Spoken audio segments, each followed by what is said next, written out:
hacia Dios. Venid, entremos todos dando gracias. Venid, cantemos todos al Señor. Gritemos a la roca que nos salva. Cantemos la alabanza a nuestro Dios. Cantando la alegría de vivir. Lleguemos a la casa del Señor. Marchando todos juntos como hermanos. Andemos los caminos hacia Dios. En el nombre del Padre, y del Hijo, y del Espíritu Santo. El Señor esté con todos ustedes. Y con su espíritu. Hermanos, hoy celebramos con la Iglesia el martirio de los 25 primeros mártires de la persecución religiosa, de la última, de la tercera, de la de Calles, el primer grupo de santos canonizados por la Iglesia. Luego, después de ese primer grupo, vendrían y vendrán otros grupos más. Señor, ten piedad de nosotros. Señor, ten piedad de nosotros. Cristo, ten piedad de nosotros. Cristo, ten piedad de nosotros. Señor, ten piedad de nosotros. Señor, ten piedad de nosotros. Oremos. Dios Todopoderoso y Eterno, que concediste a San Cristóbal Magallanes, presbítero, y a sus compañeros, que fueran fieles a Cristo Rey hasta el martirio. Concédenos por su intercesión que, perseverando en la confesión de la fe verdadera, podamos ser siempre fieles a los mandatos de tu amor. Por nuestro Señor Jesucristo, tu Hijo, que vive y reina contigo en la unidad del Espíritu Santo, y es Dios por los siglos de los siglos. Amén.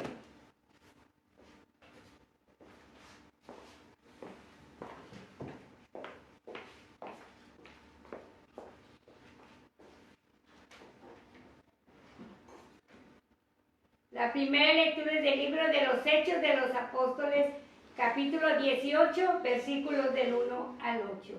En aquellos días, Pablo salió de Atenas y se fue a Corinto.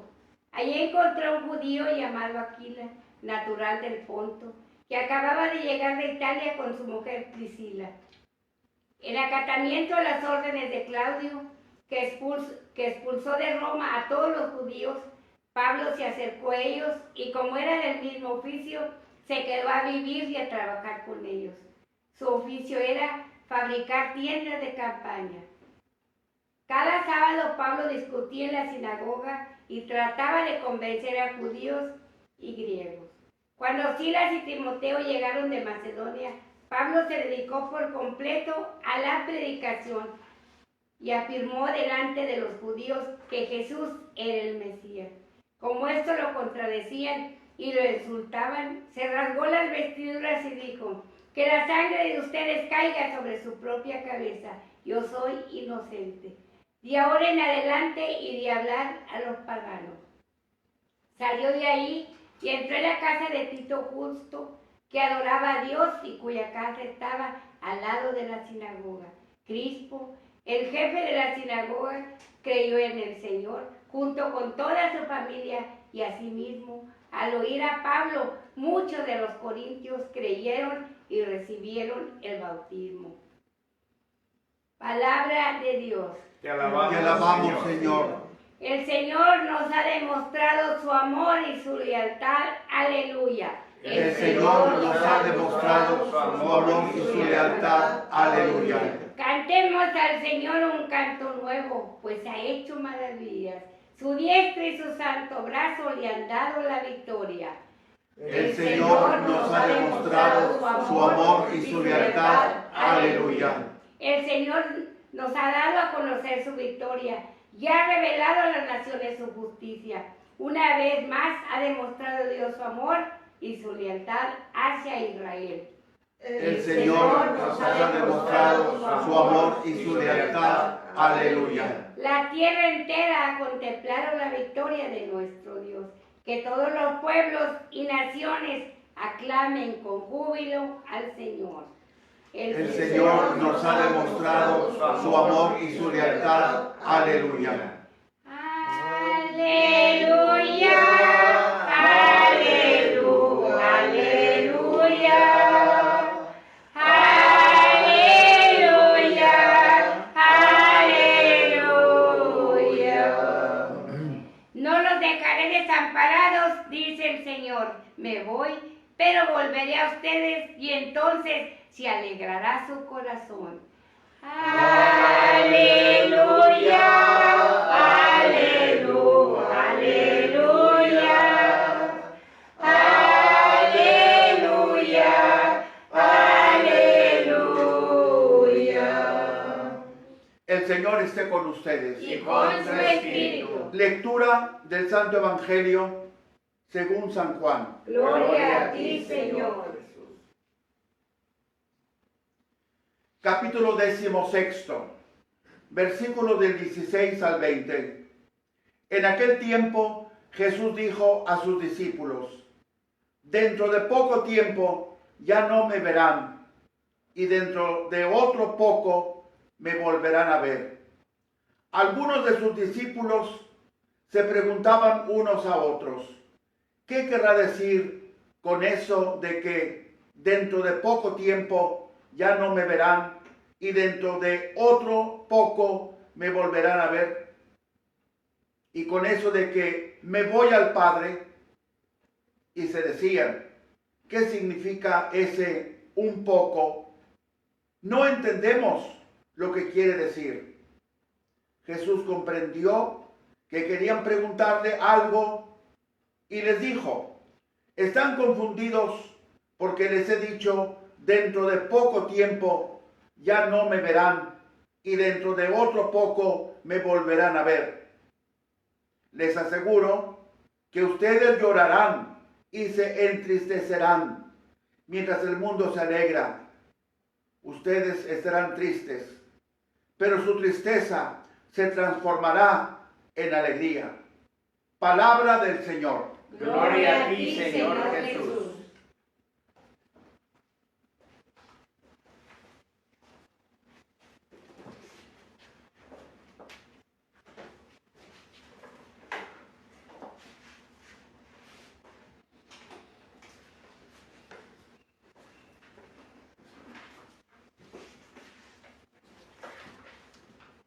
Gracias, Dios. Sí, Padre.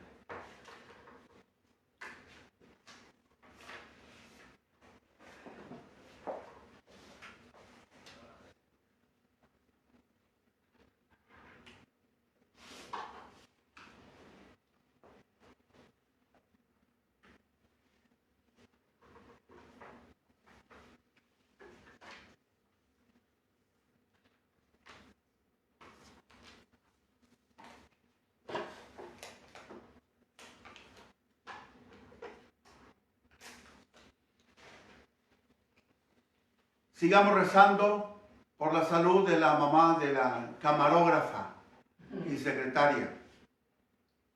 También por el joven hermano del padre Mauricio.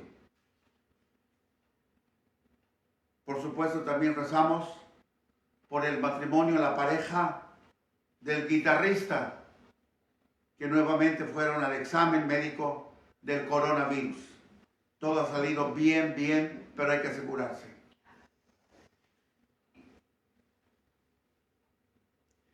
Hoy celebramos a estos primeros 25 mártires de la cristiada, la última persecución de las 3 que ha tenido México. La más reciente, por eso es de la que más se habla, la que más conocemos, pero ha habido 2 persecuciones antes a esta. Y gracias al Santo Padre San Juan Pablo II, se volvió a mover el asunto de la posibilidad de canonizar a los mártires. Siempre ha habido ese miedo de que a lo mejor el gobierno va a reaccionar. San Juan Pablo II dijo: no se apuren, hombre. Dios por delante, no tengan miedo. Y por eso tenemos este primer grupo luego vinieron otros grupos más y esperamos que sigan viniendo más grupos. No todos los que mueren como mártires son canonizados. Más bien se canoniza a aquellos que durante su vida mortal en la tierra también dieron testimonio con su vida ordinaria. Luego remataron su testimonio de la vida ordinaria con el martirio. Por lo general esa es la tendencia que se sigue para canonizar a los mártires de hoy día. Muy bien. También gracias al Papa San Juan Diego tenemos a San Juan Diego, dije el Papa San Juan Diego. Sí, padre. Gracias al Papa San Juan Pablo II tenemos a Juan Diego en el altar. Fíjense cuántos siglos quedó ahí el hombre abandonado. Y el Papa dijo, no tengan miedo, no tengan miedo. Es que México le debe mucho al Papa, a San Juan Pablo II. Bueno, ya vamos ahora a nuestra homilía. Las lecturas bíblicas, como ustedes vieron, son las lecturas continuadas que estamos viendo en esta época de Pascua. Jueves de la sexta semana de Pascua, 21 de mayo del año del Señor 2020. El hilo conductor de las dos lecturas de hoy y el Salmo. La salvación del Señor se sigue abriendo paso y camino y se sigue dando a conocer, esta vez en Corinto, a través de la predicación de Pablo y de sus misioneros auxiliares. Esta idea resume el pensamiento de la primera lectura y también del Salmo. Pero muchas veces el trabajo apostólico y el cumplimiento exacto de la voluntad de Dios, de cada uno, que cada uno debemos llevar adelante, pues nos causa sorpresas, nos causa miedo, nos causa preguntas. ¿Y qué quiere decir esto de un poco más? Y en la vida ordinaria de nuestra vida religiosa siempre vamos a tener interrogantes. Pero fíjense que la mayoría de las veces los interrogantes que tenemos en la vida ordinaria vienen de una fuente de desconocimiento. Desconocemos el misterio de la persona de Cristo, que fue precisamente lo que les pasó a los apóstoles. Al desconocer la personalidad de Cristo Jesús, automáticamente muchas cosas relacionadas con Cristo Jesús van a quedar en el ámbito del interrogante. Por eso tenemos que profundizar en el conocimiento de la verdad de Cristo Jesús, como decíamos ayer.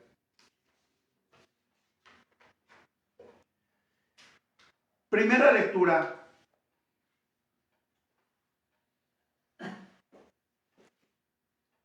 Ahora me voy a salir un tantito de las lecturas, pero yo creo que es necesario. Primera salidita. A.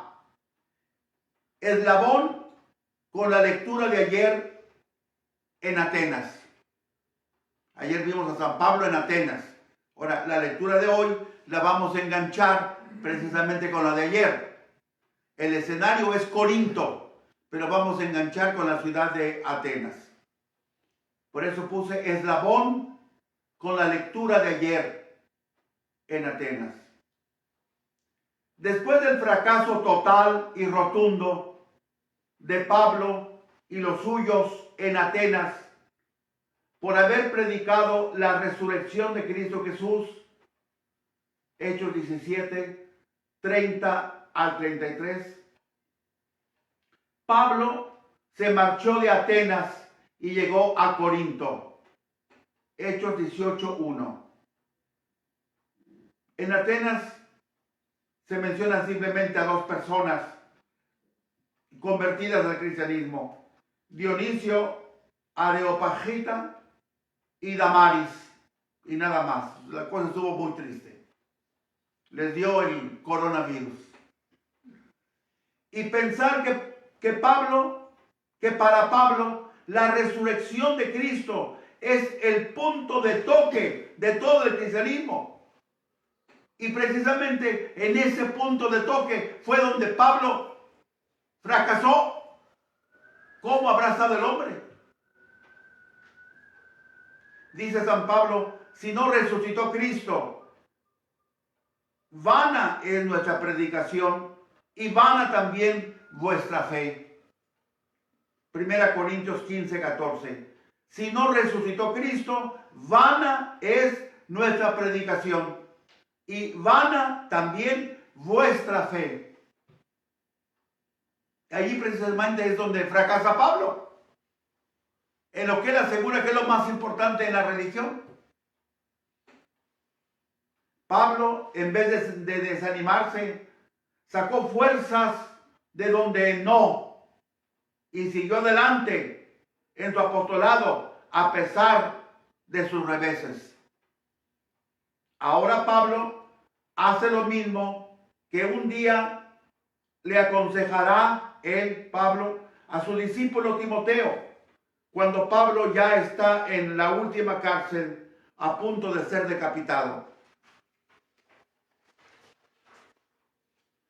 Tú pues, hijo mío, le dice a Timoteo en su segunda carta, mantente fuerte en la gracia de Cristo Jesús. Segunda carta a Timoteo 2:1. Y sigue adelante en ese mismo capítulo. Soporta las fatigas conmigo, como un buen soldado de Cristo Jesús. Versículo 3. En otras palabras, no te rajes. Como soldado, adelante, pase lo que pase. Sigue hablando Pablo. Nadie que se dedica a la milicia se enreda en los negocios de la vida si quiere complacer al que lo ha enlistado. Claro, si tú eres un milites, un soldado, tú tienes que seguir luchando. Pese a cómo vaya la guerra o lo que sea, tú sigue adelante. Si no, vas a perder la guerra.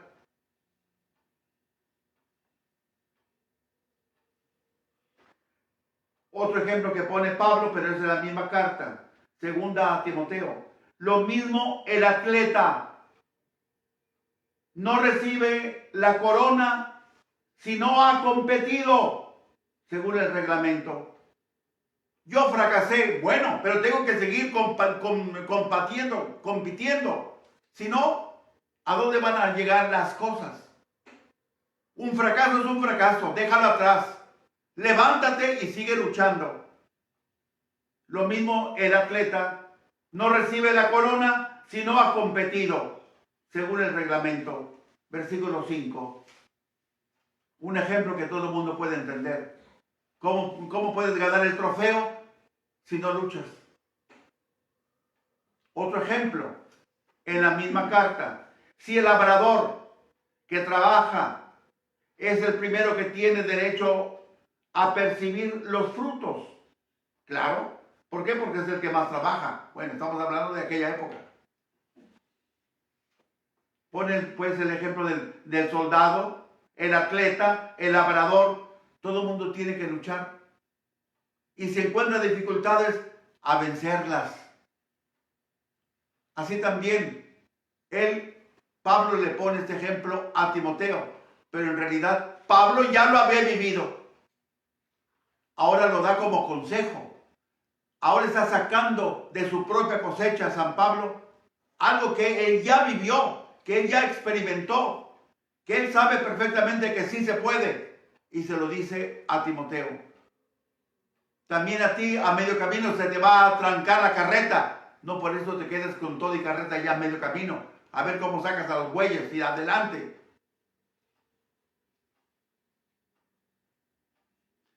Aquí pues San Pablo quizá haya sido una de las primeras veces en donde se le atrancó la carreta. En Atenas nadie le hizo caso.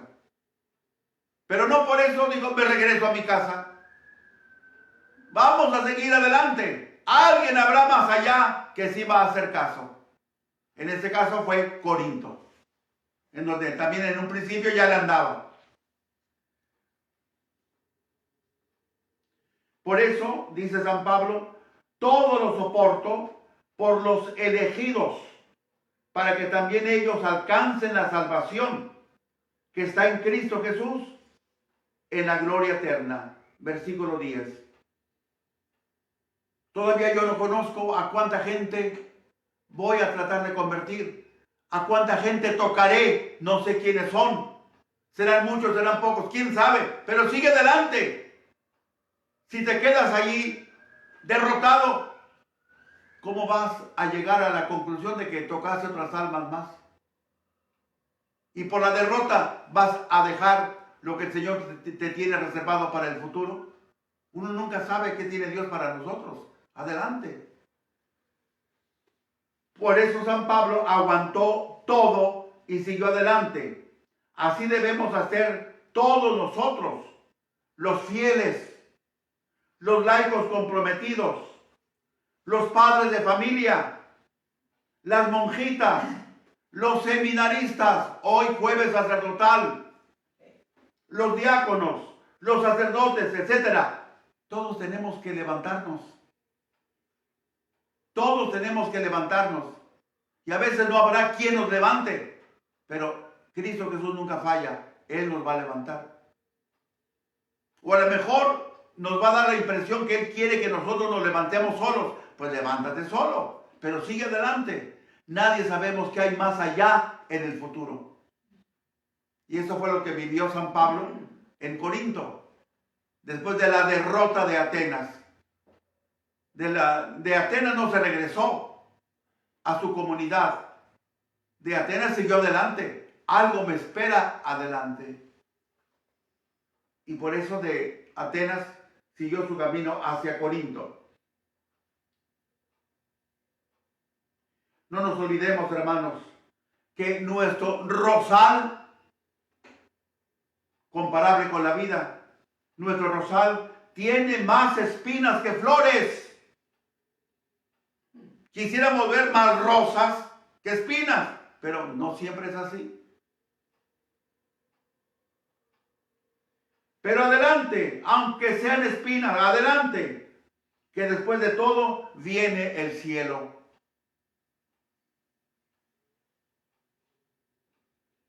Como decía San Juan Bosco, un pezzo di cielo lo arregla todo. Tenemos un sufrimiento, piensa en el cielo. Ese pensamiento del cielo es lo que te va a ajustar la situación. Un pezzo, un pedacito del cielo lo ajusta todo, lo arregla todo. Por eso hay que seguir adelante. Y miren qué ejemplo tan precioso nos ha puesto San Pablo. ¿Cómo le fue en Atenas?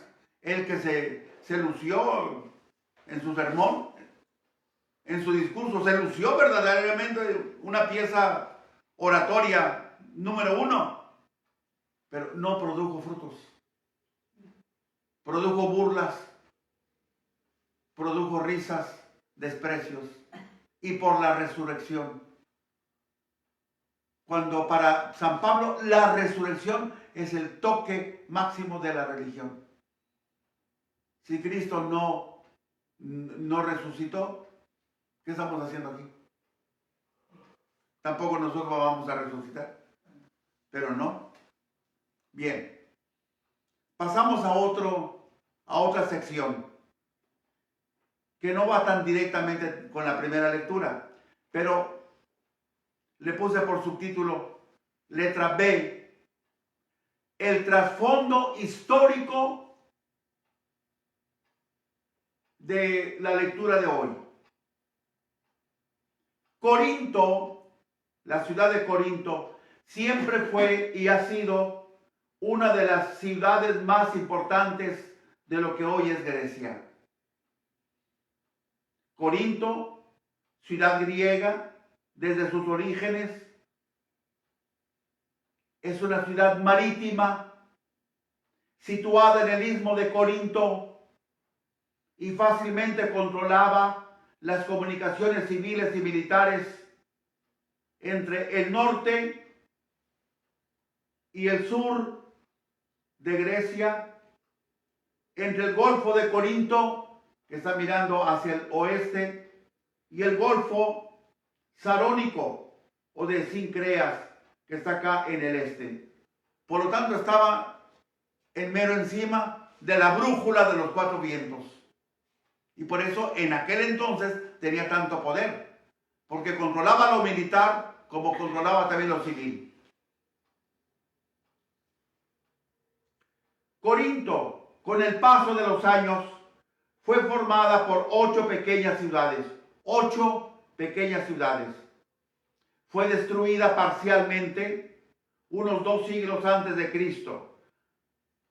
Ante todo por terremotos, pero también por guerras. Porque Corinto les estorbaba a otros militares y a otros comerciantes. Porque el control de ese punto de los 4 vientos, pues muchas veces Corinto abusaba de su situación geográfica. Y de ahí la mala vibra contra Corinto. Así es que, si no cayó totalmente por el terremoto, pues las guerras que siguieron al terremoto destruyeron mucho de Corinto. El general romano Julio César, nacido el año 100 antes de Cristo y muerto en el año 44 también antes de Cristo, la reconstruyó e intentó romanizarla, cuando toda Grecia pasó a ser territorio bajo el poder de Roma. Todos estos detalles nos ayudan a entender el carácter de los corintios.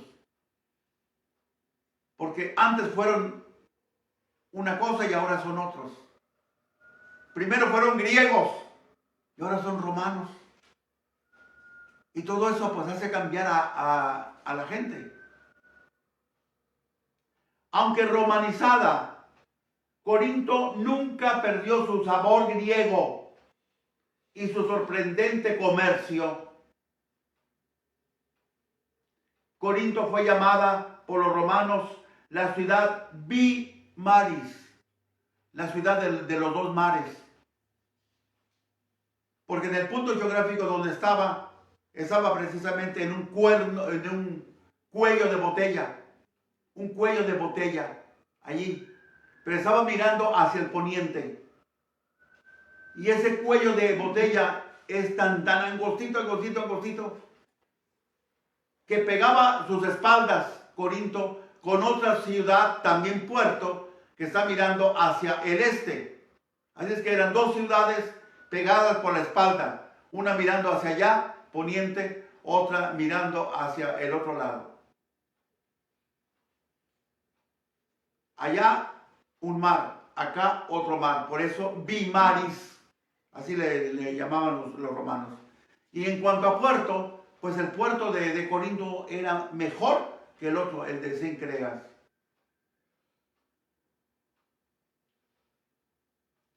San Pablo enfrentó la corrupción moral que Corinto heredó desde la época griega.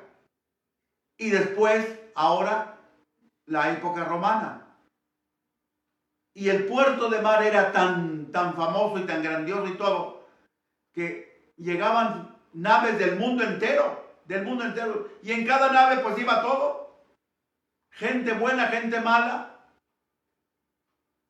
y esa tercera aportación causó también que Corinto tuviera mala fama, una ciudad de gente que no tenían moral para nada, no les importaba nada.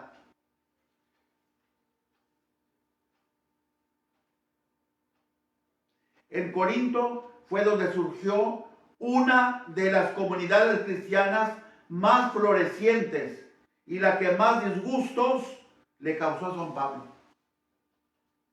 Corinto. ¿Y todo por qué? Por el ambiente con que se encontró San Pablo. Claro, San Pablo no llegó con una varita mágica haciendo que todo el mundo fuera santo. Fue un trabajo de años y de vida y de años y más misioneros para tratar de enderezar a aquella gente. Eran paganos en general todos. No tenían ninguna regla moral.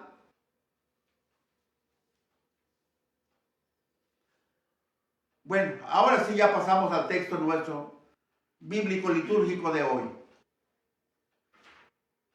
Pero este que dije hasta aquí, yo creo que nos ayuda a entender la situación en donde se vio San Pablo luchando por dominar al mal y por plantar el cristianismo. La actividad de Pablo en Corinto fue mucho más complicada de lo que el relato del libro de Hechos nos haría suponer. Sí, Lucas muy benigno en presentar la cosa. Y por eso le quise escarbar un tantito para que no nos quedemos con la impresión que da Lucas. Da la impresión de una especie de romance que pasó San Pablo allí. No. Se las vio feas.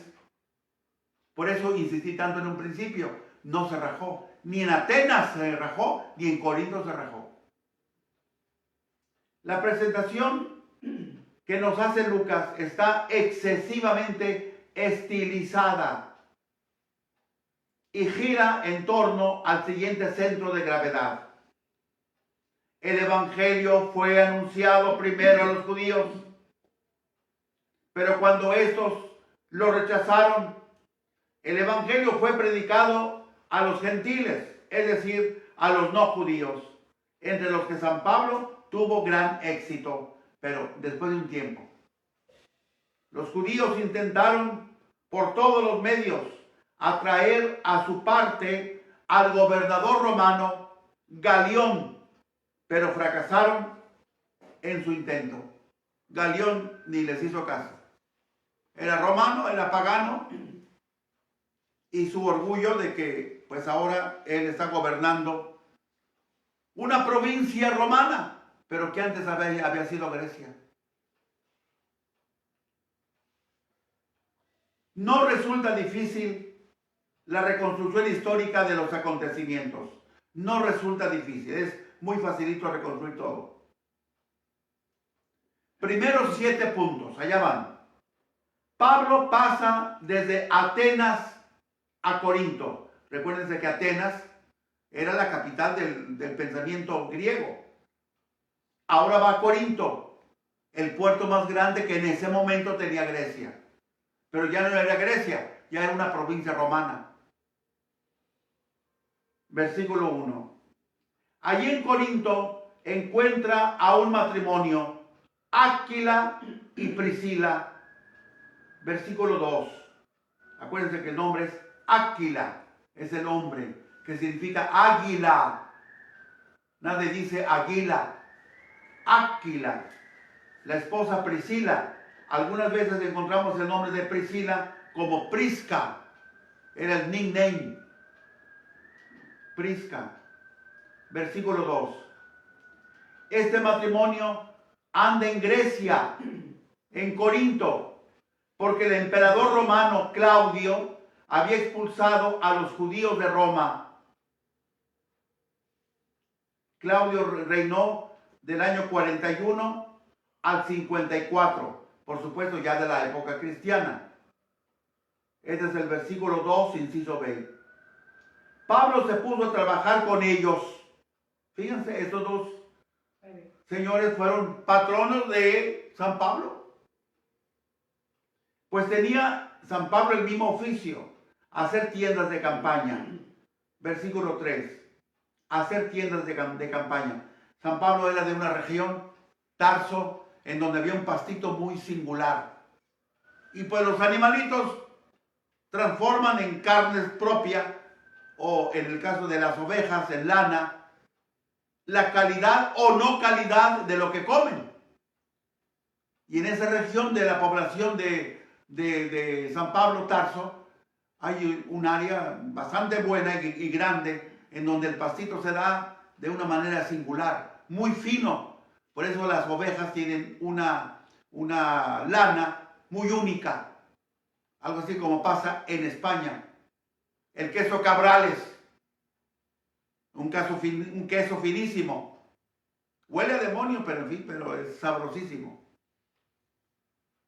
Y se da en una región que se llama Cabrales. Y el pasto es muy singular.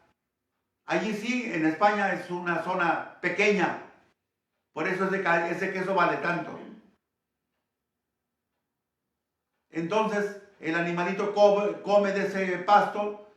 Su leche, en el caso de las cabras, en el caso de las borregas, pues es algo muy especial. También aquí, en Tarso, la ciudad de San Pablo, ciudad donde él nació, ahí el pasto, la tierra, produce un pasto muy singular y los animalitos también. Por eso, todo lo que se hace del cuero del animal o de lana es algo muy especial. Por eso San Pablo aprendió el oficio de hacer tiendas de campaña. Los sábados, San Pablo enseñaba en la sinagoga, verso 4. Esa siempre fue la tirada de San Pablo. Empezar por los judíos, para tener un punto de arranque. Y el punto de arranque eran siempre citas del Antiguo Testamento, que los judíos ya entendían. Y San Pablo, con mucha habilidad, llevaba el tema del Antiguo Testamento hacia Cristo Jesús. Esta profecía se cumplió en Cristo Jesús. Entonces ya podía hablar de Cristo Jesús. Ese es el versículo 4. Al llegar de Macedonia, Silas y Timoteo, San Pablo los había mandado de regreso a ayudar a reorganizar aquello. Pablo intensifica su actividad evangelizadora. Versículo 5. A esta acción evangelizadora de Pablo responde la reacción hostil de los judíos.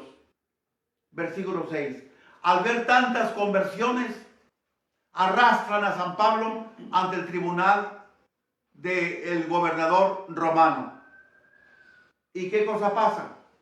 Pues que el emperador romano, Galión, les dice a los judíos: ¿para qué me traen este hombre aquí? No ha hecho nada que vaya contra la ley de aquí, no la ley de ustedes ahí en Israel, que ni siquiera viven en Israel, están viviendo aquí. ¿Para qué quieren imponer la ley judía aquí? Aquí ustedes deben vivir como romanos. Pero si me traen a ese señor, lo voy a despachar, porque no tiene ningún delito que vaya contra la ley romana. Y para afuera va, y se los echó. Son los 5 primeros puntos. Entonces Pablo se dirige a los paganos en su acción evangelizadora, para lo cual cuenta con el apoyo ahora de Tito Justo, uno de Corinto, versículo 7. Era un judío. Pero surge otra complicación. Crespo, jefe de la sinagoga, o sea, el rabino, se convierte. Versículo 8. Y este hecho produce una oleada de conversiones de judíos al cristianismo, que espanta precisamente a los judíos de Corinto. Y aquí Pablo también dice: ¿qué está pasando? No me imaginaba que de repente iba a haber tanta conversión. Pero el Señor le habla a Pablo en una visión y le dice: no tengas miedo, sigue hablando y no calles. Versículo 9. Este versículo ya no sale hoy, pero es lo que sigue inmediatamente a la lectura de hoy.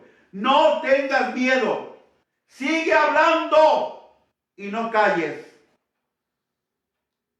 Esto fue por lo que los judíos arrastraron a Pablo precisamente a Galión, con esperanza de que Galión le prohibiera a Pablo hablar.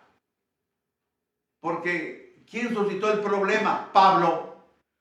Él no esperaba esa reacción, pero se dio por tanta conversión de judíos al cristianismo.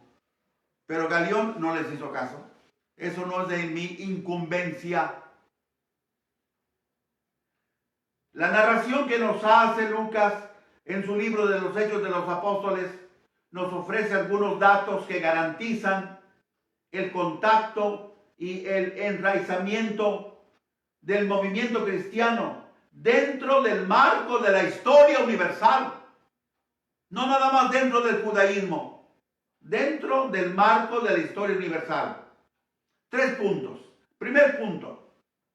El primer punto se refiere al decreto de Claudio, que expulsó de Roma a los judíos por los motines que suscitaron los judíos cuando apareció entre ellos la secta cristiana. Allí en Roma, Priscila y su esposo Áquila se hicieron cristianos y al salir expulsados se encuentran con Pablo en Corinto. Esta expulsión de los judíos de Roma nos habla del gran historiador Tácito de fama mundial. Y Tácito precisamente subraya el hecho de que Claudio expulsó a los judíos de Roma. Y coincide con las fechas en que Tácito escribe y las fechas en que los judíos son expulsados de Roma. Tácito, él ya nació y murió en la época cristiana. Nació el año 55 después de Cristo, murió el año 120 después de Cristo. Entonces, el hecho de que Tácito hable de que Claudio expulsó a los judíos de Roma coincide con el hecho de que Áquila y Priscila andan en Corinto porque el emperador había expulsado a los judíos de Roma y ellos antes vivían en Roma. Entonces, aquí tenemos un dato a nuestro favor donde se subraya el enraigo histórico mundial de lo que narra Lucas en el libro de los Hechos. Para toda aquella gente que dice que el cristianismo o que Jesús no existió. Segundo punto. Este segundo punto nos habla del procónsul Galión, el que echó fuera de su tribunal, simplemente del tribunal, a los judíos. El pleito que ustedes traen con aquel hombre loco de Pablo no tiene que ver con mi cargo. Háganse bolas. Este señor, este procónsul Galión, era hermano de Séneca, un gran filósofo, un gran historiador también, reconocido por la historia universal. Cuando llegó Galión ante los judíos, estos se levantaron como un solo hombre para saludarlo y rendirle homenaje. Pero Galión no se dejó impresionar. Por eso mandó a los judíos por allá, lejos. Pero hermano de Séneca, un hombre reconocido en la historia universal y toda la cosa. Otro punto de enraizamiento mundial. Pablo se traslada a vivir a la casa de Tito Justo, versículo 7. Comienza así a acentuarse la distancia e incluso la ruptura del cristianismo con el judaísmo. Ciertamente Pablo es el apóstol de los gentiles, como les dice el Señor cuando su conversión, Hechos 9:15. A ti te constituyo apóstol de los gentiles. Luego San Pablo, él mismo se presentará como el apóstol de los gentiles. 2 citas para no hacerme largo. Romanos 1:5. Al dirigir su carta a los romanos, dice, yo Pablo, apóstol y apóstol de los gentiles. Otra carta, primera carta a Timoteo, capítulo 2, versículo 7. Ciertamente, Pablo es el apóstol de los gentiles. Pero Lucas quiere que quede bien claro que no ha sido por culpa de los cristianos el que los judíos no hayan aceptado el evangelio. ¿Por qué se va a vivir Pablo a la casa de un judío convertido, Tito Justo? ¿Por qué no se va a vivir a la casa de un pagano? Bueno, porque ningún pagano le ofreció su casa. Ese señor sí se lo ofreció y en algún lugar tenía que dormir. Pero Lucas quiere subrayar eso.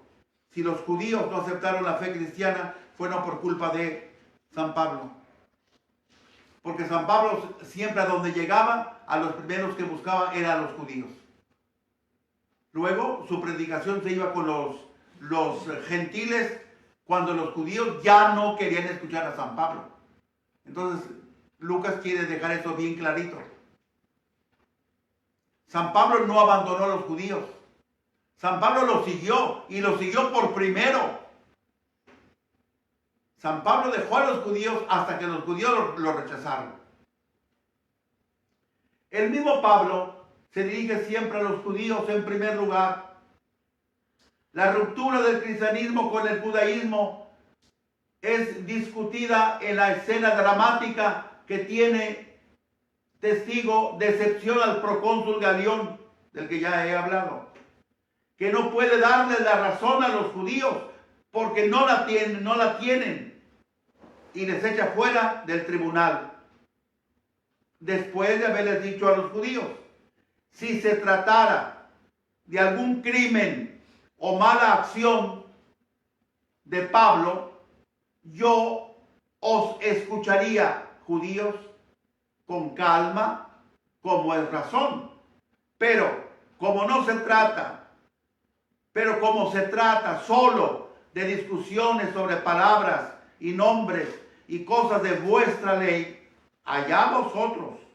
Yo no quiero ser juez en estos asuntos.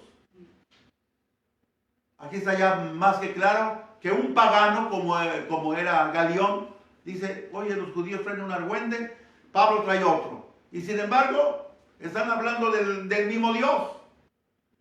Pero, ¿por qué está uno contra el otro? Ya un pagano ya está viendo la división entre judíos y entre cristianos. ¿Cómo estarían las cosas? ¿Está claro? Bueno, aquí puse yo una pirámide, un dibujo. Pablo llega a Corinto solo, porque sus compañeros los mandó de regreso a Macedonia. Y estando solo, uno de los lados de la pirámide, se encuentra con Áquila y con Priscila. Se encuentra con Tito Justo y con Crispo. Pero al encontrarse con Crispo, se encuentra con la familia de Crispo y todos se convierten. Fíjense qué frecuente era antes. La familia entera se convertía.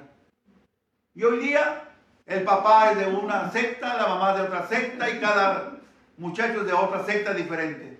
Un merequetengue. Católicos son sonacos. Bueno, cuando Silas y Timoteo regresan, ya hay mucha gente, paganos convertidos al cristianismo. Entonces puse acá arriba Áquila y Priscila. Abajo de Áquila y Priscila pone Tito Justo y Crispo.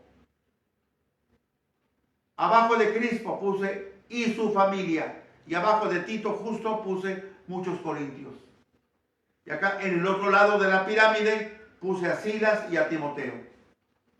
Como Pablo se va juntando, se va llenando de gente, de auxiliares. Jueves sacerdotal, a rezar por los seminaristas, para que siempre se mantengan al lado de Cristo Jesús, como esta gente se mantuvo siempre al lado de San Pablo. Evangelio. Alégrense porque hoy traje 2 hojas menos que ayer. Ayer traje 18 hojas, hoy tengo 16. A ver si mañana traigo 14. Evangelio. Dentro de poco tiempo ya no me verán. Y dentro de otro poco me volverán a ver. Versículo 16. Las frases son al menos ambiguas, dejan dudas. Parece que se entiende, pero también parece que no se entiende. Eso es ambiguo. Este versículo es ambiguo, el versículo 16, porque puede tener dos interpretaciones justas. Ahí está lo ambiguo. Puede tener dos interpretaciones. Primera interpretación. Esta frase, dentro de poco tiempo ya no me verán y dentro de otro poco me volverán a ver, puede entenderse de la siguiente manera. A primera vista, y así debe de ser, de los acontecimientos que se avecinan. Jesús ya está hablando en vísperas de su muerte. Ese discurso es parte del Jueves Santo. Hoy jueves. Por lo tanto, se puede entender así. De la pasión y muerte de Jesús, ¡pum! De repente ya no van a ver a Jesús porque ya está en el sepulcro. Pero dentro de otro poco tiempo lo van a volver a ver en su resurrección y en las apariciones que hace una vez resucitado. Esa es la primera interpretación, la más facilita, la que se ve por encimita. ¿Está claro? Bueno, pero también hay otra interpretación y está bien también la otra. La no tan fácil de ver, pero se vale verla así también. Este mismo versículo podría referirse también a lo siguiente: la ascensión de Jesús al cielo y su retorno al final de los tiempos. Y a este como que no nos gusta porque la ida y la regresada están muy distanciadas. En cambio, la primera interpretación nos gusta porque hoy Viernes Santo lo entierran y el domingo ya está resucitado. Es la primera interpretación y está bien. Pero la segunda interpretación, aunque va a durar siglos, también es valedera y también está bien hecha. No nos gusta, pues porque ¿quién va a aguantar tantos siglos? Y todos quisiéramos ver lo uno y lo otro. Pero esta interpretación también es valedera.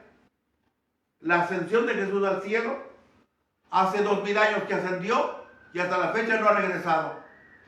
Pero está pendiente. Me volverán a ver. Está pendiente. Y eso será hasta el retorno final de los tiempos. Pero esa segunda interpretación también es valedera. ¿Me estoy explicando? El lector del Evangelio debe saber que con esta frase ambigua se hace referencia, como ya lo dije, a la muerte y resurrección de Cristo Jesús. Pero también se hace referencia a la glorificación por su Padre, a la venida del Espíritu Santo y al nuevo orden de cosas, orden creado por todo el acontecimiento de Jesús. O sea, aquí tenemos otra tercera interpretación. Primero puse la más cortita. Viernes Santo muere y es enterrado. Domingo de resurrección, para abajo va, para arriba va. Oh, es que los que lo vieron en la cruz, lo vieron acá resucitado. Y, ok, entonces, dentro de poco. Para ellos ese poco, pues duró simplemente un día entero y 2 mitades de 2 días. Luego viene la otra, la segunda, la tuve que haber mencionado hasta el final, pero en fin, ya, ahí la puse. La ascensión, se va Jesús, ya no lo ven. Ahora hay que esperar hasta el final de los tiempos para que regrese y lo veamos. Pero en medio de los dos extremos hay otra manera de entender esto. A la muerte y resurrección de Cristo Jesús, que en este caso las junto, estaban tan pegaditas que podemos decir es una misma acción, muerte y resurrección. También hay que unir la glorificación por su Padre Dios. el Padre Dios mostró a su Hijo resucitado dentro de los 40 días. La venida del Espíritu Santo, Pentecostés. El nuevo orden de cosas, ¿cómo cambió la situación? Ahora están los apóstoles allí llevando el asunto adelante. Hay muchos cristianos que se están convirtiendo. Oye, ¿y esto? Ese es fruto de aquel que se nos fue y que va a regresar. Además, Jesús nos capacitó para que viviéramos unidos al Padre, para que viviéramos unidos al Hijo y para que viviéramos unidos al Espíritu Santo, la iglesia. También este periodo de la iglesia es parte del dentro de poco. Me verán y dentro de poco ya no me verán, dentro de poco me volverán a ver. ¿Me expliqué? Así que son tres maneras diferentes de ver esta frase. Y sin embargo, van a parar al mismo punto. El evangelista Juan recurre con mucha frecuencia al fenómeno de la incomprensión de los discípulos. Se quedan como tontos viéndose el uno al otro. Oye, ¿qué quiso decir? ¿Pero por qué lo hace Juan? Porque lo repite tantas veces Juan en su evangelio, ese fenómeno de la incomprensión que uno dice, tuvo que haber tenido una intención. Porque si hubiera sido una chiripada, pues una vez, dos veces habría salido lo de la incomprensión, pero con mucha frecuencia sale. Entonces Juan tuvo la intención de hablar de incomprensiones. ¿Y por qué o para qué? Para provocar una aclaración ulterior de las palabras ambiguas de Jesús. Porque los apóstoles no se iban a quedar con la duda. Iban a preguntar. Y en ese preguntar y en ese responder se iba a aclarar mejor la situación. Por eso Juan utiliza tanto este fenómeno de la incomprensión, como hoy en el Evangelio de ahora. El contenido o significado de la frase, dentro de poco tiempo ya no me verán y dentro de otro poco me volverán a ver. En los evangelios sinópticos, Mateo, Marcos, Lucas, se haya expresado con mayor claridad. Efectivamente, Jesús ha anunciado que el Hijo del Hombre será arrestado, será maltratado, será muerto, pero que al tercer día resucitará. Y además, y demás predicciones y anuncios de la pasión y de la resurrección. Ven, Mateo, Marcos, Lucas no dan mucho espacio a esa imprecisión que se queda, a ese no entender del todo lo que dice Jesús. En cambio, Juan sí, hasta parece que exagera. Juan presenta a los discípulos como unos tontos que no entienden lo que está diciendo Jesús. En cambio, Mateo, Marcos y Lucas ponen a los discípulos como muy inteligentes, todo lo entienden, y a la hora de la hora no entendían nada.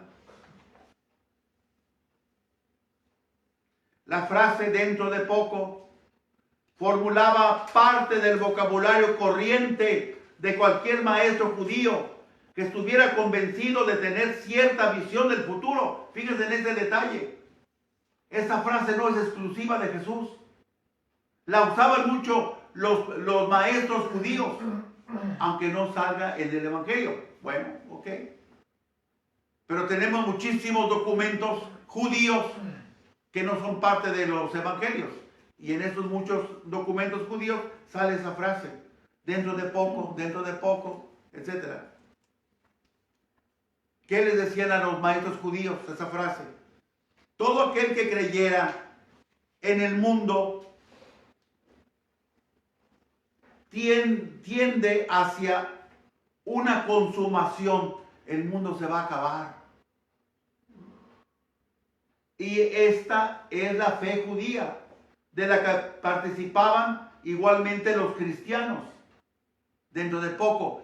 Esa es una expresión compartida entre judíos y entre cristianos. Y que Dios intervendrá de una manera definitiva en la historia. Al ser preguntado,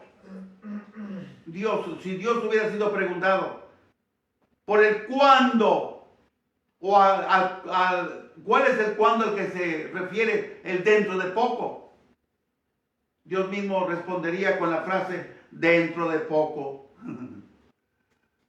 Era tan frecuente aquello. Pero si uno tiene la idea del mundo, no se va a acabar. Esas frases de Jesús, las de hoy, dentro de poco me verán y dentro de poco ya no tienen sentido. Pero Jesús presentó el final de los tiempos. Dentro de poco es una frase que tiene sus raíces en el Antiguo Testamento. Allí así hablaban los profetas hebreos. Y en el Nuevo Testamento esta frase aparece también en el libro del Apocalipsis. Apocalipsis 6:11. Por eso digo, esta frase es el fruto de saber que toda la historia humana tiene un principio y tiene un final. Que la historia humana no es eterna. Tiene un principio, tiene un final. Pero si no tenemos ese concepto de principio y de final de historia humana, nos vamos a extrañar también nosotros con los apóstoles sobre el dentro de un poco ya no me verán y dentro de otro poco ya me volverán a ver. Jesús, dentro de todo este contexto, está afirmando lo que espera de todos sus seguidores para un futuro no lejano. O sea, tenemos que vivir encajados en eso de que nuestra historia, ya sea personal, la historia del mundo, la historia de los acontecimientos de la vida, la historia de papá y de mamá y de tu hijo y tu hija, tu esposo, tu esposa, tenemos que aceptar que todo tiene un principio y todo tiene un final. Padre, pero ¿cómo habla del final de mi mamita, de mi abuelita? Pues tú y tu abuela, los dos van a tener un final. Ni modo, es la ley de la vida. Así quiso Dios que fueran las cosas mientras llegaba la eternidad. Jesús se refiere al tiempo inmediato, anterior al juicio final. Ese tiempo intermedio que va desde la pasión hasta su regreso de Jesús al final de los tiempos. ¿Ven? Así es que ya ven los tres aspectos con que se puede interpretar esa frase. Primer aspecto, muerte, resurrección de Cristo. El otro término, muerte, y el otro término, la resurrección. Ese es el tiempo chiquito. Un punto medio.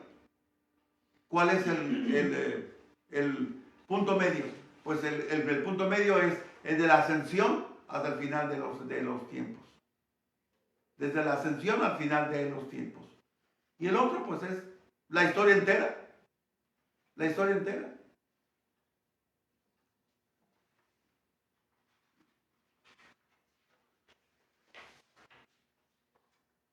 La referencia de dentro de poco tiempo, tanto a ese tiempo intermedio. ¿Cuál es el tiempo intermedio? La ascensión al final de los tiempos. Porque el tiempo cortito no es el intermedio, ese ya se dio. Cristo murió y Cristo resucitó. Necesariamente lleva consigo una oscuridad. ¿Por qué? Porque nosotros no vamos a alcanzar los dos términos completos. Y a lo mejor ninguno de los dos. ¿Quién de ustedes estuvo presente en la ascensión? ¿Quién de ustedes estará presente en el fin del mundo?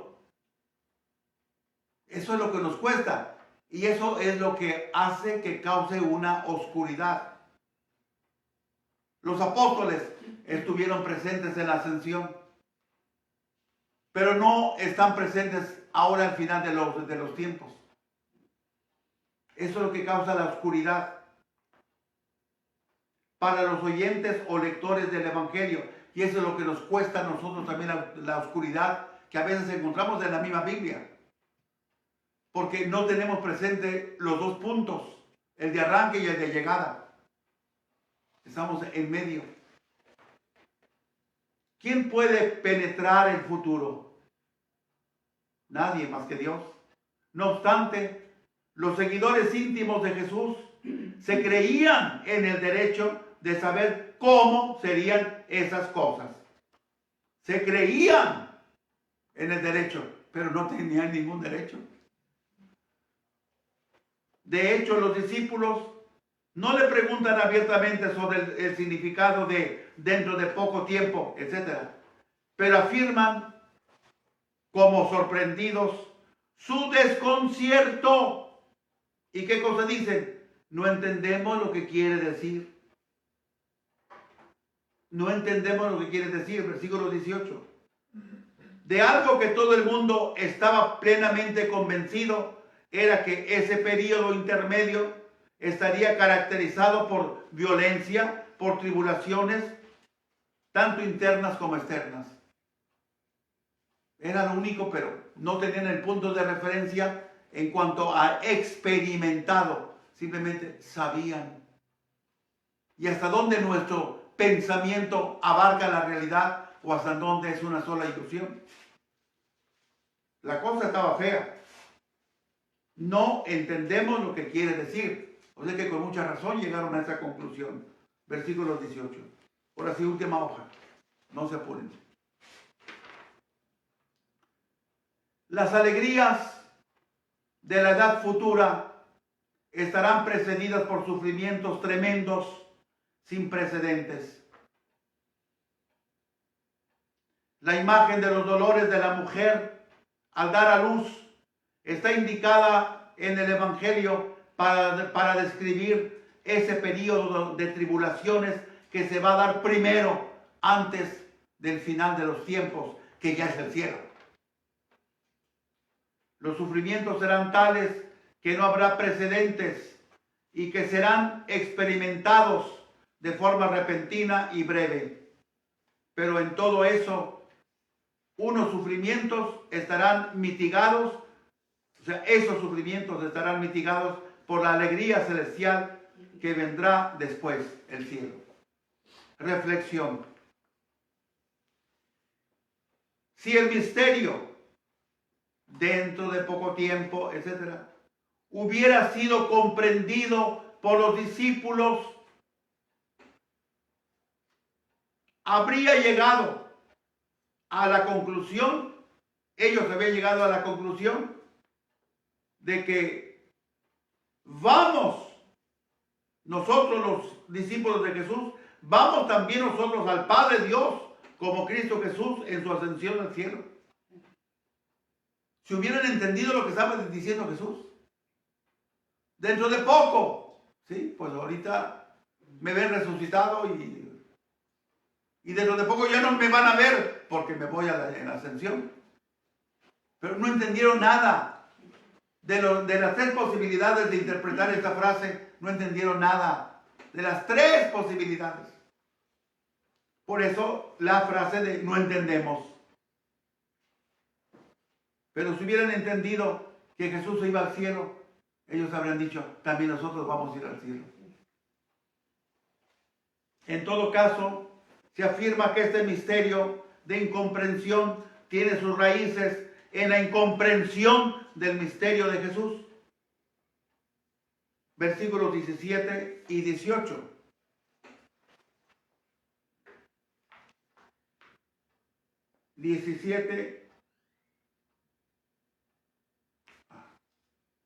Yo soy todavía en la primera lectura.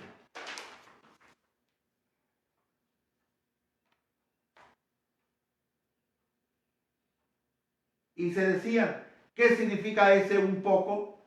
No entendemos lo que quiere decir. ¿No están hablando con Jesús?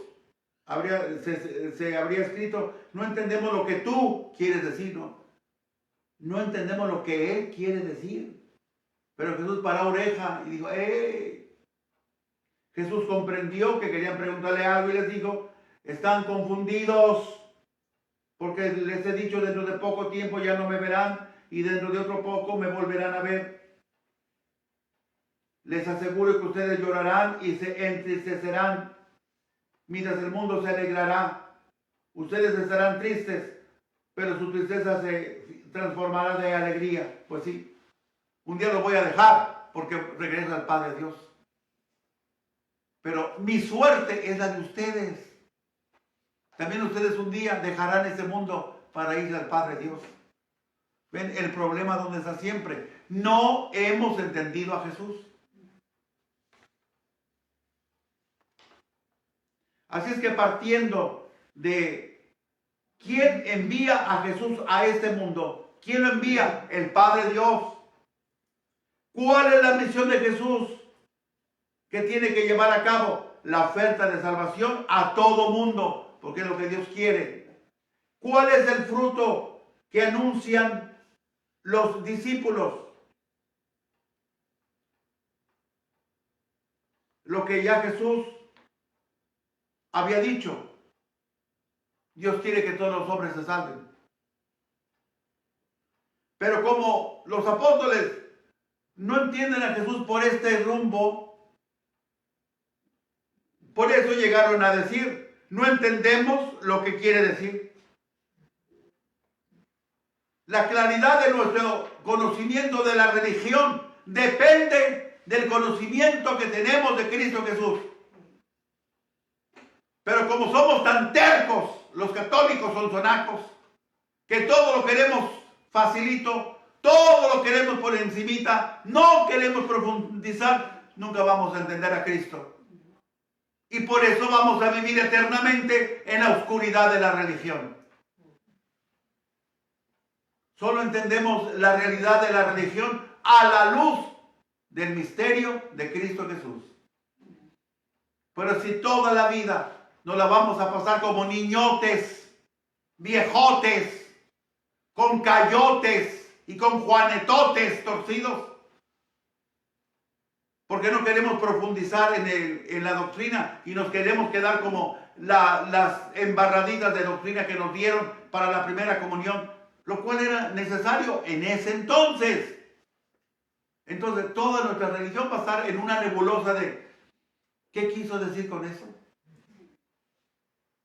Shame on us. ¡Qué vergüenza! Tamaños viejones y todavía pensando como un niño chiquito del CCD. Pero no es la culpa del CCD. El CCD cumplió con lo que tenía que dar. Preparar al muchacho de la primera comunión. Pero yo pregunto, ¿te dejaste elevar tu conocimiento? O dicho de otra manera, ¿dejaste que te ayudaran a profundizar en el conocimiento de Cristo? ¡No! Porque andabas de shopping around. A ver en qué iglesia la misa sale en 15 minutos o en 20. Andabas shopping around. A ver en dónde hay más mariachis. Y al haber más tiempo para el mariachi, menos tiempo para la explicación bíblica. Ahora no te quejes. No digas, no sé, la religión no la entiendo. Mejor me voy con aquella secta donde ya todo el mundo está salvo. Ya para qué quiero más explicaciones, ya estoy salvo. Entonces, ¿de quién fue la culpa? De nosotros. ¿Por qué? Porque no quisimos profundizar en el misterio de Cristo. Solo el misterio de Cristo es lo que nos va a hacer entender lo que Cristo dijo, lo que Cristo quiere, lo que Cristo no quiere. Una lección primorosa para el día de hoy. Amén. Amén. En el nombre del Padre, y del Hijo, y del Espíritu Santo. Amén.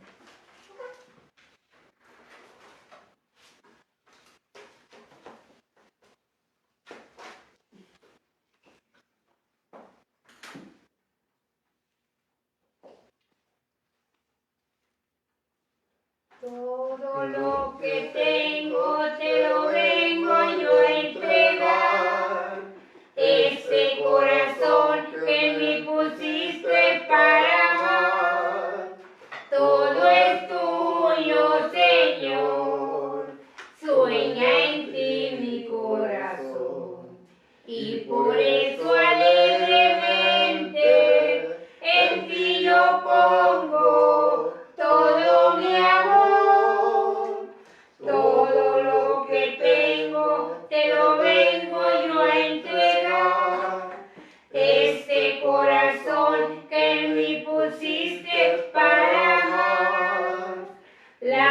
estrellas del cielo, también los peces del mar. Tú eres quien los ha hecho con tanto amor para lograr todo lo que tengo, te lo vengo yo a entregar. Este corazón que en mí pusiste para amar, estas flores tan bellas y estos pájaros del cielo, tú los vistes y alimentas, tú, oh mi Padre, con mi cariño. Todo lo que tengo, Bendito sea te lo vengo yo a entregar. que recibimos Este corazón que en mí pusiste para amar, todo es tuyo, Bendito sea el Señor, Señor. por este vino, fruto de la vida. Sueña en Que ti mi recibimos de tu generosidad y ahora te corazón. presentamos. Y Él será por para eso nosotros alegremente en ti yo pongo todo mi amor. Todo lo que tengo, te lo vengo yo a entregar. Este corazón que en mí pusiste para amar.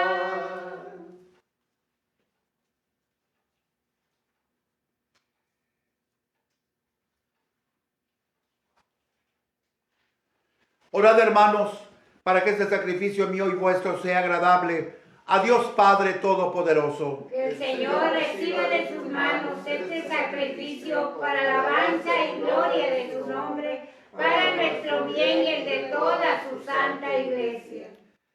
Recibe, Padre Santo, las ofrendas que te presentamos en la conmemoración de estos santos mártires, y a nosotros, tus siervos, concédenos permanecer siempre firmes en la confesión de tu nombre, por Jesucristo nuestro Señor. Amén.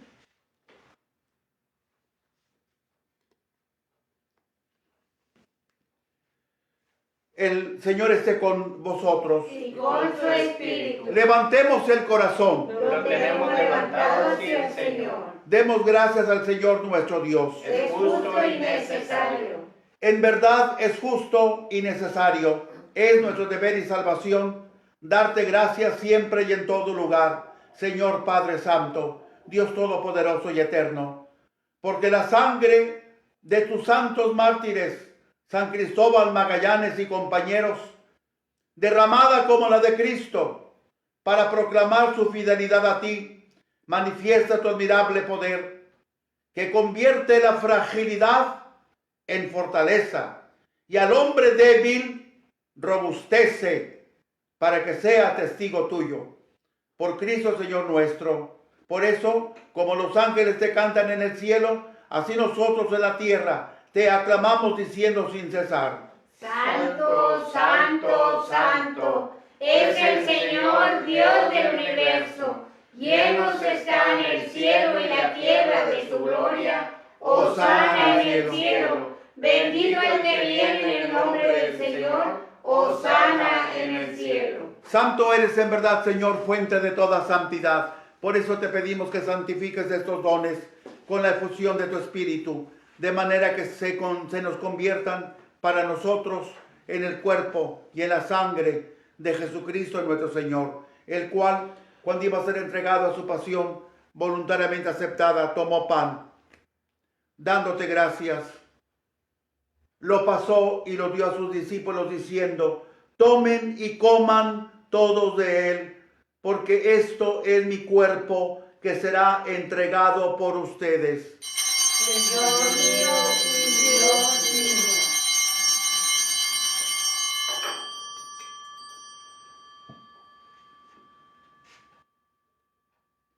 Del mismo modo, acabada la cena, tomó el cáliz y dándote gracias de nuevo,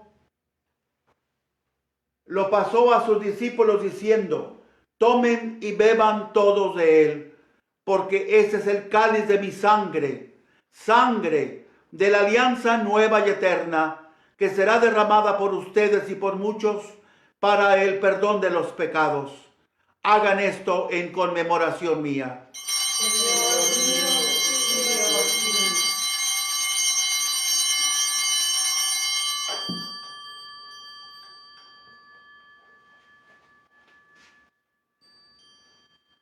Hermanos, este es el sacramento de nuestra fe. Anunciamos tu muerte, proclamamos tu resurrección. Ven, Señor Jesús. Así pues, Padre, al celebrar ahora el memorial de la muerte y resurrección de tu Hijo, te ofrecemos el pan de vida y el cáliz de salvación, y te damos gracias porque nos haces dignos de servirte en tu presencia. Te pedimos humildemente que el Espíritu Santo congregue en la unidad a cuantos participamos del cuerpo y de la sangre de Cristo. Acuérdate, Señor, de tu iglesia extendida por toda la tierra, y con el Papa Francisco, con nuestro obispo Daniel, con nuestro obispo auxiliar Mario Alberto, y todos los pastores que cuidan de tu pueblo, llévala a su perfección por la caridad. Acuérdate también de nuestros hermanos que se durmieron en la esperanza de la resurrección, y de todos los que han muerto en tu misericordia. Admítelos a contemplar la luz de tu rostro. Ten misericordia de todos nosotros. Sigamos pidiendo por la salud de la mamá de la lobita, por el hermano del padre Mauricio, y por el matrimonio de Quique y de Conchita.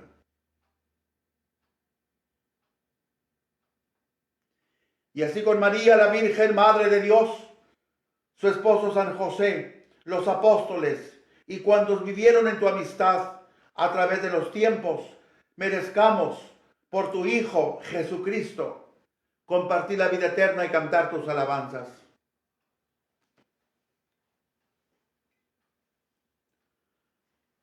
Por Cristo, con Él y en Él, a ti Dios Padre omnipotente, en la unidad del Espíritu Santo, todo honor y toda gloria por los siglos de los siglos. Amén. Amén, amén, amén.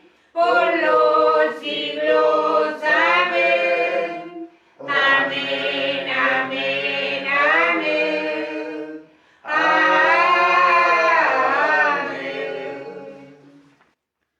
Fieles a la recomendación del Salvador y siguiendo su divina enseñanza, nos atrevemos a decir: Padre nuestro que estás en el cielo, santificado sea tu nombre. Venga a nosotros tu reino. Hágase tu voluntad en la tierra como en el cielo. Danos hoy nuestro pan de cada día. Perdona nuestras ofensas, como también nosotros perdonamos a los que nos ofenden. No nos dejes caer en tentación y líbranos del mal. Líbranos, Señor, de todos los males, y concédenos la paz en nuestros días, para que, ayudados por tu misericordia, vivamos siempre libres de pecado y protegidos de toda perturbación, mientras esperamos la gloriosa venida de nuestro Salvador Jesucristo. Tuyo es el reino, tuyo el poder y la gloria por siempre, Señor. Señor Jesucristo, que dijiste a tus apóstoles: la paz les dejo, mi paz les doy. No tengas en cuenta nuestros pecados, sino la fe de tu iglesia, y conforme a tu palabra, concédele la paz y la unidad. Tú que vives y reinas por los siglos de los siglos. Amén. El Señor esté siempre con ustedes. Y con su espíritu. Démonos fraternalmente la paz. La paz. Cordero de Dios que quitas el pecado del mundo. Ten piedad de nosotros. Cordero de Dios que quitas el pecado del mundo. Ten piedad de nosotros. Cordero de Dios que quitas el pecado del mundo. Danos la paz.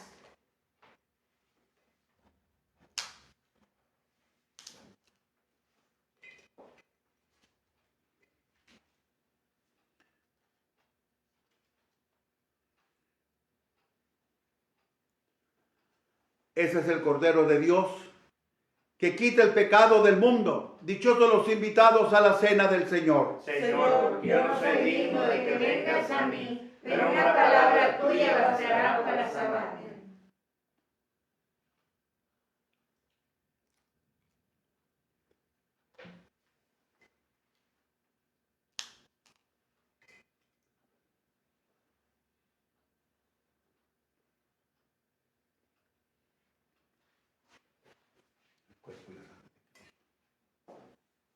Amén.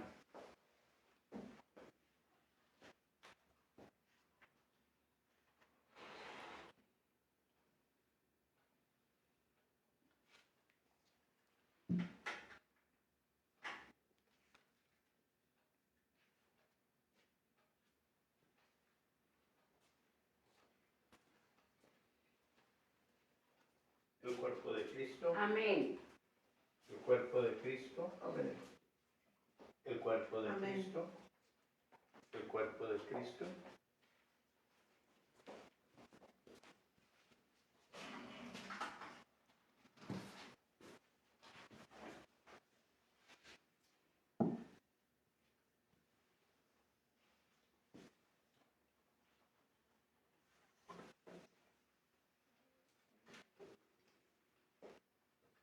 Hazme un instrumento de tu paz.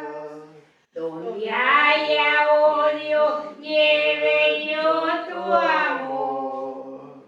Donde haya injuria, tu perdón, Señor. Donde haya duda, fe en ti.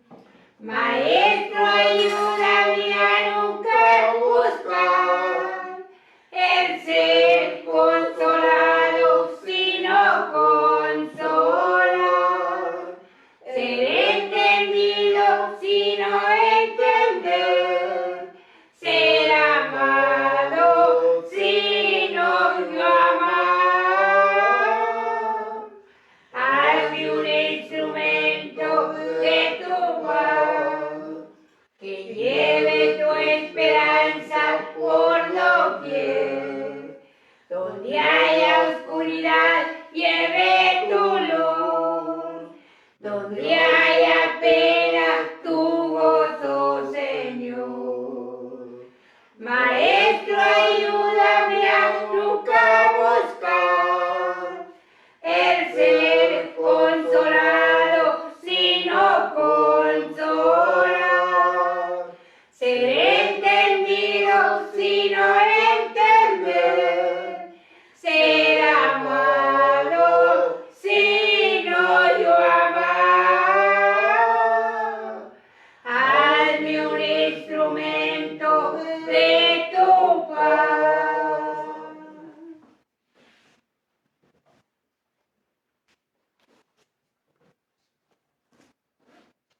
Oremos. Señor Dios, que en tus santos mártires, San Cristóbal, Magallanes y compañeros, manifestaste de modo admirable el misterio de la cruz, concede benigno que fortalecidos por este sacrificio, permanezcamos fielmente adheridos a Cristo y trabajemos en la iglesia por la salvación de todos. Por Jesucristo nuestro Señor. Amén. El Señor esté con vosotros. Y con su espíritu. La bendición de Dios Todopoderoso, Padre, Hijo y Espíritu Santo, descienda sobre vosotros y permanezca para siempre. Amén. Podéis ir en paz. La Santa Misa ha terminado. Demos gracias a Dios. Adiós, Reina.